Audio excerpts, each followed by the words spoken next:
crafters, it's Cynthia.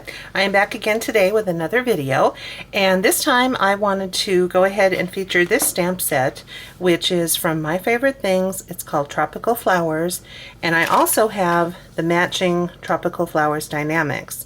So I just keep them together inside this nice little package. What is this called? Envelope. There we go. A nice envelope that I got from Avery L. And these, I think they're called just stamp pockets, but they're super thick and really high quality. So I am very partial to the Avery L brand. But anyway, so the other thing I wanted to do was play a little bit more with my Tombow Dual Brush markers.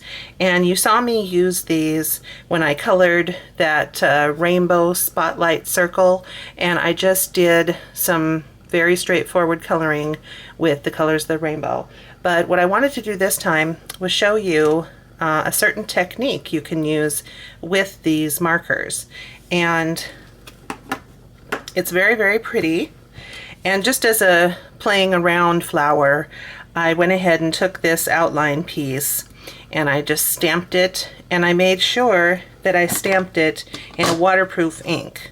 So I used the Ranger Archival ink in jet black.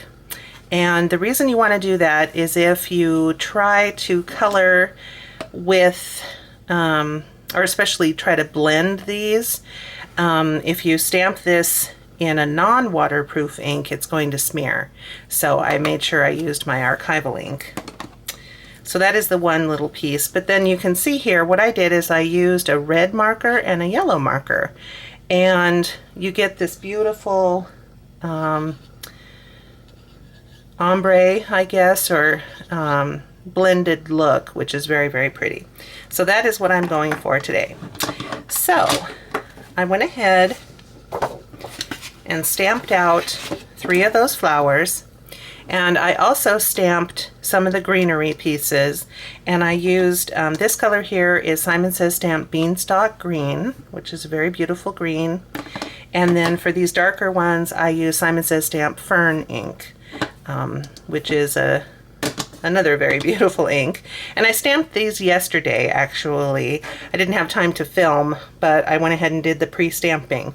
And so you can see how nice those colors settle down. Because I mentioned that the stamp or the ink will look blotchy at first, but this is what it does when it's completely dry. And it's very lovely.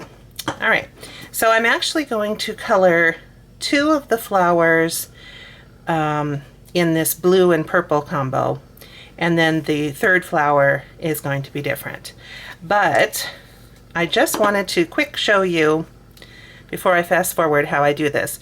So what you want to do is you pick your 2 colors that you're going to blend, and you start with the very darkest color that you're using.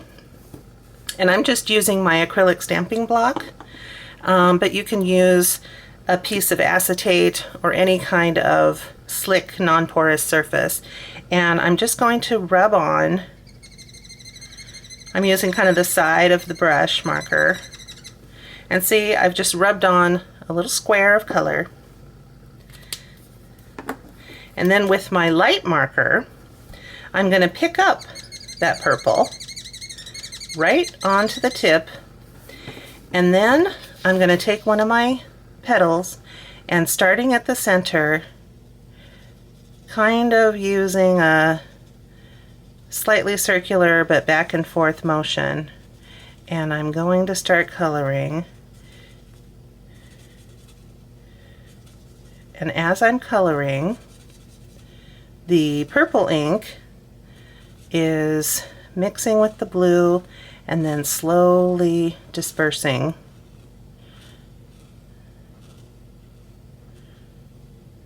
There. So what has happened is the purple that was on the tip mixed with the blue, and it was, you know, very purple here, and then it starts becoming a mixture, and then it starts becoming more and more blue until finally at this tip you're back to the original color of the blue. So you're not going to hurt your markers by doing this blending, but what you are going to end up with is something that's very beautiful. And just so you know, this purple is color number 676, and this blue is color number 452. And the Tombow brush markers are just numbered.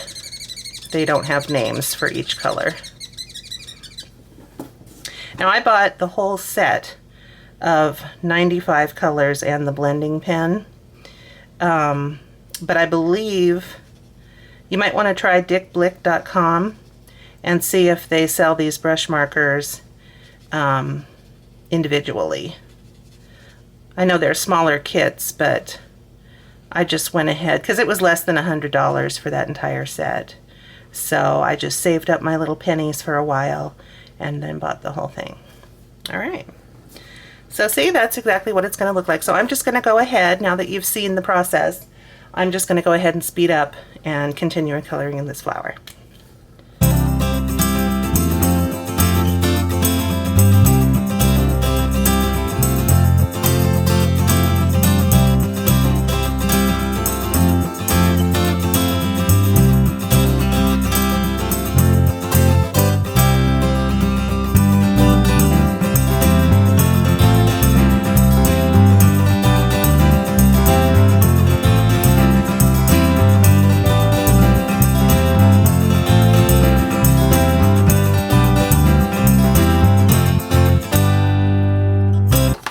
Okay, so you just saw me take a paper towel with just a little water on it, and I wiped off my acrylic block and it came off completely clean. So I just want to make sure it's clean and dry. And now I'm going to do the other color combination, and for that I am using number 725, this nice dark pink, and then this deep purple, which is 636. So those are my two coloring combos. And you may have noticed as I was working that other purple, I did a smear here, and I was working my way up the block. And the idea behind that is that I really want to try to deposit the same amount of ink each time, so that there's, you know, the same amount of color depth in the center of the flower. If I had too little or too much, then this dark color would seep further into the petal, and then you'd end up with this, you know, awkward look. So try to deposit the same amount of ink each time. So now I'm picking up the purple with my pink marker, and I'm just going ahead, excuse me, and coloring this.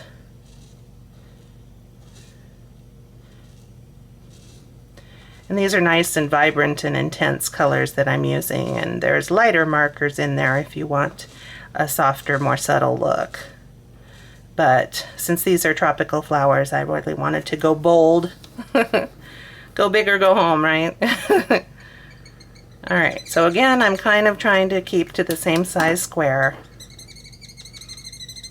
Pick up that purple.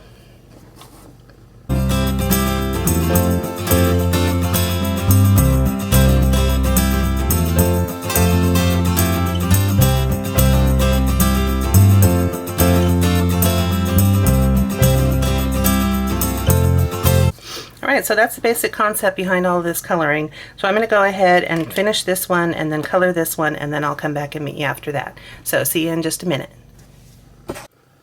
Alright, so I've gone ahead and done all the coloring on the flowers, and I'm going to go ahead and cut them out. So I'm going to find the coordinating die, and these are nice because they're the open dies, so I'll be able to just line it up perfectly whichever way it goes. Might take me just a moment to find the perfect spot. But anyway, so I will line that up and just add a little tiny piece of tape just to hold it in place, and cut all those out. And of course the leaf has its own die, and then both of these little ones do as well. So I'll get those all lined up. And then the other thing I wanted to mention is I wanted to use this pretty little piece of cardstock, which is called In the Buff, is the color name, and it's by My Favorite Things, excuse me. And then I'm also going to do some dry embossing on it with my embossing folder, and I like to keep a little sample piece of cardstock just right with the folder, and that way I can see at a glance exactly what it's going to look like, and it just kind of helps the decision-making process go a lot faster for me. So I like the cross-hatching with the tropical flowers. It kind of felt like it went together. So I'm going to run this through my die cutting machine together. I'm going to cut these out, and then I'll be back again. Alright, so I have cut out all of my flowers and leaves. So the one little thing that I want to add to the flower is in the stamp set there's a little cluster of dots here, and I'm just going to go ahead and use some Memento Tuxedo Black ink, and I can use the Memento now because I'm done with the marker coloring, so there won't be a strange reaction now. So I'm just going to stamp each little polka dot cluster in the center of the flower for a finishing touch. Very cute. And now I just need to, I think I'll go ahead and attach my embossed piece down to my card base, and of course this just is an A2 card base, so it's 4 1/4 by 5 1/2 side folding card. And I'm going to mount this one flush, and I think since it's embossed I'm going to use my Tombow Mono Aqua liquid glue.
Very cute. And then since there's so much going on here on the front, I'm actually going to put my sentiment on the inside. So I'm just going to go ahead and stamp it down. And this card could be for absolutely anything. It could be a, you know, a get well, feel better soon. It could be a birthday. It could be a, you know, thinking of you. It could be absolutely anything that you want it to be. So this is where you really get to personalize it and make it your own. So I'm actually not even going to bother to stamp anything on the inside. I'm just going to keep this card in my little inventory box, and then depending on the occasion I can just pull this out, stamp the sentiment on the inside, and bam, I've got an instant card. So I think that's what I'm going to go ahead and do. So thank you so much for joining me. I hope you had fun. Since all the cold weather and the gray skies and everything else, I felt like I really wanted something bright and cheerful and tropical, just to kind of get me thinking right again. So anyway, you guys all take care of yourselves. I hope you're having fun crafting wherever you are. And please be sure to join me again for another video coming up soon. And take care of yourselves. Bye-bye.